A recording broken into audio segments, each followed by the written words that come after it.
এরকম টাইপের ব্রেকডাউন আমরা সচরাচর প্রায় দেখতে পাই।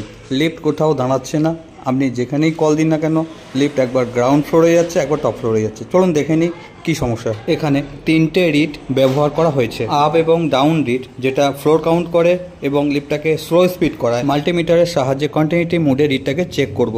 দেখুন রিড আর ম্যাগনেটের সাহায্যে আমি চেক করছি, কোনো সিগন্যাল পাচ্ছি না, তাহলে এই রিডটাই খারাপ। রিড সুইচ যদি ভালো থাকতো তো এরকম টাইপের সিগন্যাল আসতো। খারাপ রিড সুইচটাকে আমি পাল্টে ফেলবো। এখানে এরকম টাইপ ভিডিও আপনি পাবেন, আর কেমন ভিডিও ভালো লাগে কমেন্টে অবশ্যই বলবেন। এখানে রিড সুইচ খারাপ ছিল, তাই কন্ট্রোলারে আমি সিগন্যাল পাচ্ছিলাম না।